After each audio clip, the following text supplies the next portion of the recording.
acerca de la inflación, hay expertos que recomiendan al gobierno priorizar el control de esta en el diseño de las nuevas medidas de apoyo económico que está preparando. El Ejecutivo comprometió a entregar los detalles antes de que termine el año, mientras en el Congreso aumenta la presión por transferencias directas, subsidios o un autopréstamo de los fondos de pensiones. Joaquín Aguilera, buenos días. Hola, Joaquín.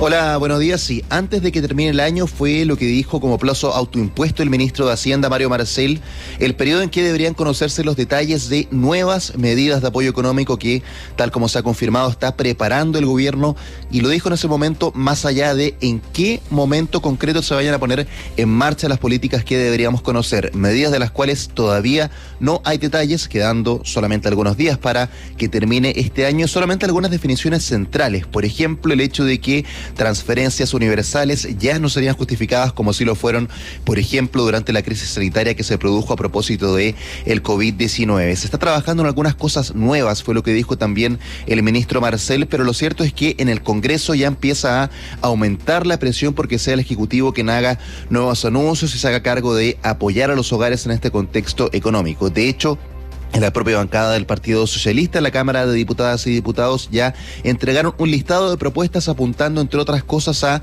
fórmulas conocidas. Nada nuevo, como por ejemplo un ingreso familiar de emergencia que sea focalizado o extender el IFE laboral. Parte de lo que plantea, por ejemplo, el diputado y presidente de la Comisión de Hacienda, Jaime Naranjo.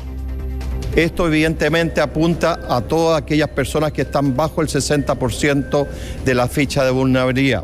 Creemos que es importante reponer el IFE focalizado en aquellos sectores más vulnerables del país. De igual manera nos parece pertinente por la situación laboral que se puede originar es mantener el IFE laboral. Ahora, a la hora de hablar de apoyos económicos, la focalización se ha vuelto un tema central de este debate, considerando que las cifras de inflación recién empiezan a mostrar ciertas señales de moderación con bastante incertidumbre también por delante. Prácticamente nadie que está haciendo propuestas hoy en día está hablando de medidas de apoyo que sean de carácter universal, como lo fue, por ejemplo, el IFE del año 2021. En este contexto, el economista académico de la Universidad de los Andes, Javier Mella, ejemplifica en este contexto económico, mirando las cifras, ¿qué tipo de política sería pertinente poder aplicar? Si se comienza a disparar el desempleo, habría que mirar, por ejemplo, planes de empleo como se ha hecho en el pasado. Si las pymes, las empresas están teniendo problemas de financiamiento, bueno, hay que ir ahí y agregar líneas de crédito y financiamiento como se realizó, por ejemplo, durante la pandemia. También se pueden hacer transferencias directas, pero focalizadas. Ahora, hay un consenso técnico importante en esta materia respecto del cual también concuerda el economista de la consultora PKF, Héctor Osorio, quien en todo caso cree que acá el rol del gobierno no tiene que estar solamente en respetar la política fiscal. Muchas veces se dice que más allá de cualquier medida específica que se pueda tomar, la mejor política que puede tener el gobierno es no implementar medidas que vayan a seguir aumentando la inflación, pero incluso más allá tiene el rol relevante de generar confianza respecto a las expectativas y con eso también, por ejemplo, generar acuerdos con el Congreso que no sigan aumentando la presión sobre las cifras de inflación. Un proyecto que a determinada rentabilidad iba a ser rentable y por lo tanto iba a requerir que se invirtiera en él, con tasas más altas probablemente no va a ser rentable y va a dejar de materializarse. Tenemos que considerar en esta ecuación la situación de expectativas. Y en ese sentido, la autoridad gubernamental tiene mucho que decir, sobre todo en la medida en que logre generar consensos políticos. Uno de los principales focos de tensión o escenarios de riesgo en que finalmente este escenario en que la inflación comience a ceder pueda haberse modificado tiene que ver con el debate de qué medidas que inyectan mayor liquidez pueden generar un desbalance. Por ejemplo, hoy por hoy, lo que es la discusión de un autopréstamo desde los fondos de pensiones que está instalada en el Congreso, donde si bien el gobierno tiene una propuesta propia al respecto, que es parte de la reforma de pensiones, se ha desmarcado de aquellas que se plantean ya dentro del Congreso Nacional. Lo hizo en la Comisión de Constitución la semana pasada la ministra del Trabajo, Janet Jara, que reiteró cuál ha sido su postura a este respecto. En realidad son retiros encubiertos, porque se propone un autopréstamo del 100% de los fondos previsionales sin ninguna medida de reintegro. Y en eso queremos ser sumamente claros. Necesitamos fondos de pensiones y cada uno de los cotizantes necesita sus propios fondos previsionales para la pensión. Ahora, lo decía el último informe de política monetaria y lo reiteró la presidenta del Banco Central la semana pasada. Hay que ser cuidadosos con el proceso de inflación y aunque las últimas proyecciones apuntan a que efectivamente las cifras van a seguir bajando, la gran advertencia, el gran escenario de riesgo ha sido justamente no descuidarse con medidas que puedan volver a apuntar a una mayor presión sobre los niveles de liquidez que recién estarían volviendo a niveles prepandemia. Tomás Catherine. Sí, a mí me llama la atención la clase política, porque Janet Jara, ministra del Trabajo, militante del Partido Comunista, y por eso está ahí, resulta que ahora, si uno escucha la declaración que hace, prácticamente podría tratarse de alguien de derecha, con la diferencia de que el Partido Comunista estuvo a favor de todos los retiros. Y por lo tanto uno dice, bueno, ¿cómo cambian tanto siendo oposición al transformarse en gobierno, en el oficialismo? O sea, es impresionante y sin ningún pudor además, ¿eh? O sea, sangre pato, como se podría decir en términos populares, sin ningún pudor. Pero bueno, yo creo que va a haber ayudas particulares posiblemente. Yo no sé si está preparado ese plan o no. ¿En qué momento se estima que la crisis va a tocar fondo y por lo tanto el momento en que con mayor determinación el gobierno va a tener que actuar? ¿Se estima algo de eso, no? ¿Cuál es ¿Hay una especie de pronóstico para cuándo podría esto producirse? Solamente está planificado que esta semana se entreguen los detalles, que es lo que dijo el ministro de Hacienda la semana pasada. De hecho, hoy día ya hay una agenda, tienen actividades, digamos, con el ministro de Economía y la presidenta del Banco Estado, donde se van a hacer anuncios respecto a la puesta en marcha de líneas de crédito para empresas de menor tamaño. Más detalles que eso no se conocen, ha habido bastante presión respecto a lo que más se consulta siempre, si van a haber, por ejemplo, transferencias directas. Lo único que ha dicho el ministro es que acá no va a haber transferencias al estilo de lo que vimos el año 2021 porque no se justifica y porque va a generar mayores presiones sobre la inflación. Y la otra definición que ha habido justamente es esa respecto a los autopréstamos, donde claramente la ministra se ha puesto en esa postura respecto a que los fondos son importantes hoy día porque para la reforma de pensiones que está pensando el gobierno es necesaria esta lógica de mayor celeridad con los ahorros que están hoy día dentro del sistema. Ahora, uno podría esperar más o menos marzo, ¿no? Como periodo en que se comienzan a pagar. Hay un bono que se entrega en esa fecha que antes llamaba bono marzo, ahora tiene otro nombre, no me acuerdo, pero ya se hizo regular, entonces ya se le sacó el mes en que se paga. También en invierno hay varias ayudas que se entregan. Me imagino que irán más o menos con ese calendario, obviamente reforzado, porque son efectivamente los meses más complicados para empleo y para ingresos. No así el periodo estival, en que regularmente hay mayor empleo informal, sí, es verdad, pero de todas formas se da, lo complicado viene más bien en el invierno. Sí, ahora hay que pensar también en cómo el gobierno se ha planteado frente a estas cifras económicas, donde ha dicho que todavía no se ha producido, bueno, el ministro ha dicho que probablemente no se va a producir un gran desbalance dentro de la economía, pero también han reconocido que probablemente el periodo más complejo va a ser entre esta etapa final del año y el primer trimestre del próximo año. Ese sería el momento en que la economía, por así decirlo, llegue a su pic más bajo de este ciclo negativo, y en ese sentido las propuestas podrían estar enfocadas en esta primera etapa del 2023 para comenzar de inmediato una reactivación que se pueda concretar a contar de el segundo trimestre. Eso sería, por ejemplo, una hipótesis respecto de cómo se podría enfrentar esta situación por parte del gobierno, considerando además que, por ejemplo, está el fantasma de que en abril podría reactivarse el tema de la discusión del sexto retiro. Exactamente, del sexto retiro, que en el Congreso hoy día ya están con bastantes propuestas. Obviamente tienen un calendario apretado porque enero es el último mes legislativo, pero hay bastantes propuestas sobre la mesa donde ya comienzan a pedir que sea el gobierno el que se haga cargo de esta situación. Gracias, Joaquín. Buenos días. Chao, Joaquín, hasta pronto. El mercado laboral se ha ido deteriorando de manera más lenta de lo que se anticipaba. Eso en sí mismo es una buena noticia. De hecho, en el trimestre agosto-octubre, el empleo volvió a crecer en términos desestacionalizados después de 2 meses seguidos de fuertes caídas, y en la serie original también mostró cifras positivas. No obstante, lo negativo es que las nuevas plazas laborales están siendo apuntaladas principalmente por empleos informales. De acuerdo con los datos del INE, Instituto Nacional de Estadísticas, las personas ocupadas informales son quienes trabajan de forma dependiente, pero sin acceso a seguridad social, es decir, sin cotizaciones de salud ni de AFP por su vínculo laboral. También lo son aquellas que trabajan de manera independiente en una empresa, negocio o actividad que pertenece al sector informal. Los familiares no remunerados del hogar también se consideran personas ocupadas informales. En el mencionado trimestre se crearon 60.518 trabajos informales, mientras que si se analizan los formales hubo una destrucción de 35.000 empleos formales. Los expertos ya han advertido que para el próximo año esa tendencia se podría mantener, dado el escenario de recesión que se anticipa. anticipa. La perspectiva es que a medida que se profundice la recesión laboral, la tasa de ocupación informal seguirá aumentando. Ello ocurre porque la recesión provoca destrucción del empleo formal y porque muchas personas, especialmente las más vulnerables, ante la falta de oportunidades laborales formales, se insertan en ocupaciones informales con tal de evitar el desempleo. Esto lo dice el director del Observatorio del Contexto Económico de la Universidad Diego Portales, Juan Bravo. El economista dice en el diario La Tercera: sin duda la destrucción de empleos formales será el principal problema del mercado laboral el próximo año, especialmente el primer semestre. Al respecto, este observatorio de la Universidad Diego Portales realizó un Zoom para caracterizar a este grupo de trabajadores, los informales, y saber quiénes son, dónde se encuentran y qué tipo de labores efectúan. En primer lugar, el universo actual de trabajadores informales es de 2.453.760 personas y su tasa de ocupación llega a 27,7%. Es la más alta desde principio de año. Atención, que son personas que no cotizan, que no tienen cotizaciones ni previsionales, ni cotizaciones en materia de salud, ni nada, y que además no pagan impuestos normalmente. En el desglose de esta cifra se muestra que de los 5.128.152 ocupados hombres que existen hoy en el mercado laboral chileno, 1.366.913 son informales.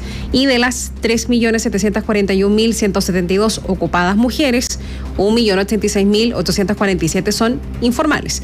De esta manera, la tasa de ocupación es más alta en las mujeres, ahí llega a 29,1%. Las cifras además dan cuenta de que la ocupación informal es considerablemente más alta entre personas con niveles educacionales bajos. Entre quienes no completaron la enseñanza media suman 901.888 personas, mientras que quienes no completaron la enseñanza media suman 901.888, se le decía, ¿no? Mientras que entre quienes tienen secundaria completa, el número asciende a 903.860. En el otro extremo, entre quienes poseen mayor educación, la cantidad de personas que laboran informalmente es muchísimo más baja. 451.369 de quienes tienen estudios superiores completos y 186.957 de quienes no lograron completar los estudios universitarios. El mismo Juan Bravo explica que este grupo de trabajadores es el que tiene menor capacidad de generar ingresos laborales y es en estos casos en donde más se busca evadir las regulaciones, porque la formalidad laboral implica incurrir en costos como el cumplimiento tributario, la realización de trámites, obligación de cotizar para la seguridad social, que reducen aún más los ya bajos ingresos laborales. Y otra de las características que destaca el análisis es que de los 889.734 trabajadores que pertenecen a pueblos originarios, 592.815 tienen trabajos formales y 296.919 tienen trabajos informales, lo que se traduce en una tasa de ocupación de 33,4%. Y lo mismo sucede al analizar la población migrante, ya que tienen una tasa de ocupación de 30,6%. De los 974.536 ocupados extranjeros, 676.375 tienen empleos formales y casi 300.000 se desempeñan en la informalidad. Este economista sostiene que en el trimestre de agosto-octubre de 2022 se registró una tasa de ocupación informal de inmigrantes de 30,6%, que es la cifra más alta desde que existen registros, lo que se debe en parte a los impactos de la recesión. Solo nos interesa informarte. Radiograma.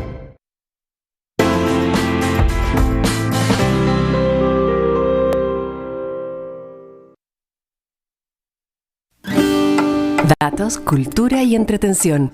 Bio Bio TV.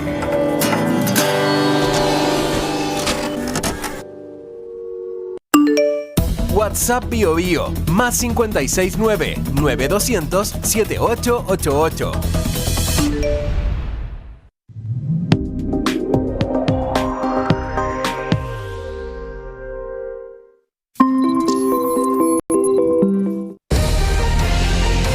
De la mañana, 39 minutos. Atención que hoy comienza en la Comisión de Constitución del Senado la tramitación de la reforma que habilitará el nuevo proceso constitucional. En Chile Vamos amenazaron con rechazar el proyecto si es que algún parlamentario busca realizar cambios sustanciales del documento ya firmado a mediados de diciembre. El informe es de Bastián Lubetich.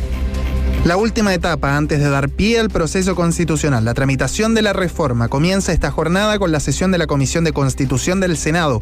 En la instancia buscan despachar el proyecto esta semana para que la próxima pueda ser votado en la sala de la corporación. El senador Matías Walker, que lidera la mesa, aclaró que no buscarán realizar grandes modificaciones al documento ya acordado. La idea es poder ganar una semana, toda vez que esta semana regional no hay sesiones, por lo tanto esperamos esta semana despachar el proyecto de la Comisión de Constitución. La idea es no introducir mayores modificaciones al texto, ya que este es fruto de un acuerdo, una comisión redactora mandatada por los partidos. Y es que la discusión en las últimas semanas ha estado centrada en los posibles cambios que podrían buscar hacer algunos miembros de Apruebo Dignidad al documento. Los principales argumentos de aquellos sectores son el excesivo tutelaje del proceso y la participación ciudadana.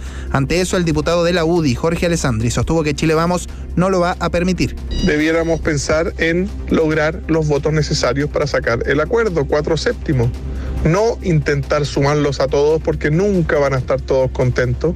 Hay firmantes del acuerdo que han dicho que le van a cambiar cosas. En Chile vamos a ser muy duros. Y si alguien quiere cambiar algo sustancial, nos vamos a salir de esa votación. Sin embargo, el diputado del Partido Comunista Luis Cuello sostuvo que fue Chile Vamos quienes en un principio quisieron realizarle modificaciones al documento, aunque finalmente no lo consiguieron. Digamos la verdad, acá la derecha es la que buscó cambios de última hora, forzó un cambio de redacción fallido para darle más poder a los expertos, pero no fue bien pensado, porque finalmente los expertos seguirán limitados a hacer propuestas meramente formales. Nosotros cumplimos con el acuerdo, buscando por supuesto introducir más elementos democráticos. Los partidos buscan que la reforma que habilitará el proceso constitucional sea despachado lo más rápido posible del Congreso para que los plazos que se impusieron para el funcionamiento del Consejo Constitucional puedan cumplirse. A ver, varias cosas sobre esto. Hay algunos puntos que son difíciles. Dentro de la Comisión de la Constitución de la Cámara Alta, el senador Pedro Araya, que es independiente pero que está en bancada PPD, expresó ayer que primero requerirá conocer el detalle del acuerdo constitucional, así como también las razones que tuvieron quienes presentaron las mociones. Me interesa garantizar que la moción justamente de la reforma, ¿no? Me interesa garantizar que la Constitución que se va a discutir sea una absolutamente democrática, dijo. Y en ese marco mencionó que los puntos más complejos a resolver en la discusión tienen que ver con el rol de los expertos y quién será el árbitro en caso de que exista algún grado de controversia. Respecto de las posibles modificaciones al texto, recordemos que había algunos parlamentarios advirtiendo que se iban a ir, particularmente de Chile Vamos, y que se le hacían modificaciones. Opina la senadora María José Gatica, que es de Renovación Nacional. Ella ya anunció la presentación de una indicación para mencionar explícitamente que este proceso solo se llevará a cabo una vez ante la eventualidad de que en el plebiscito de salida se vuelva a imponer la opción rechazo en contra del proyecto constitucional. Parlamentarios firmantes del acuerdo, no obstante, dicen que se debe subentender que un nuevo rechazo de la ciudadanía a la propuesta significará que se mantiene la carta vigente, la carta magna, la Constitución, porque indican que la reforma no hace modificaciones en ese sentido de lo que ya dice la actual Constitución. Hay una columna que está hoy día en el diario El Mercurio, que firman profesores de Derecho Constitucional Jaime Arancibia, Soledad Bertelsen, José Ignacio Martínez y Marcela Peredo, y dicen comentarios técnicos al nuevo proyecto de reforma. Y dice así: la moción parlamentaria de reforma constitucional para dar inicio a un nuevo proceso constituyente, ingresada la semana pasada en el Senado, presenta errores técnicos que es preciso advertir a fin de que sean corregidos. Deseamos contribuir a ese objetivo considerando, sobre todo, que la elaboración de la norma fundamental y bicentenaria de la República exige rigor metodológico debido a sus efectos en el resto del ordenamiento jurídico y al respeto que merece. Nuestras observaciones al proyecto son básicamente tres, dice esta columna. A, mantiene normas obsoletas. B, incorpora normas transitorias en un capítulo de la Constitución relativo a normas de vigencia permanente. Y C, incurre en omisiones y errores de orden, ortografía, redacción y nominación que afectan su comprensión o elegancia. En primer lugar, el proyecto mantiene vigentes, como si correspondieran a disposiciones permanentes, todos los preceptos relativos al proceso constitucional terminado en el plebiscito de septiembre, ahora obsoletos, o sea, no los deroga. La propuesta no sustituye, sino que agrega varios artículos más a un texto constitucional que se ha caracterizado desde el siglo XIX por su sobriedad y precisión. La mantención de artículos caducos en una carta vigente carece de sentido y desmerece su prestigio jurídico.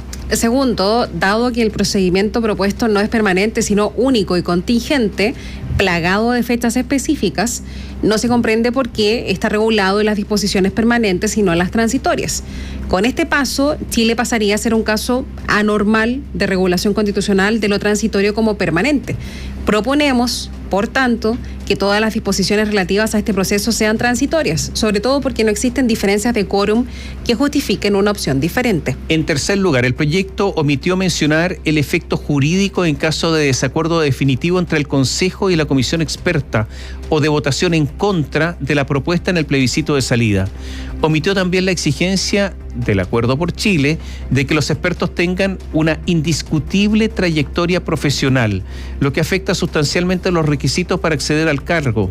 Más de 1 millón de personas serían elegibles aproximadamente y desconoce su aporte esencial al proceso, la legitimidad de la autoritas o sabiduría constitucional. Tampoco existe un plazo para que la Comisión Experta emita su informe acerca del texto aprobado por el Consejo Constitucional, pero además el proyecto tampoco señala qué sucede si no se aprueba el texto general por los 3/5 de los miembros del Consejo Constitucional en ejercicio. Y a lo anterior se suma la denominación incorrecta de la Cámara Baja que excluye a las diputadas la dictación de un auto acordado en vez de un reglamento por parte del Comité Técnico de Admisibilidad, la mención extensa e innecesaria de normas legales aplicables, el uso de nomenclatura jurídica, dice fundador de partido político, y la inclusión de normas en artículos o títulos que tratan temas diferentes.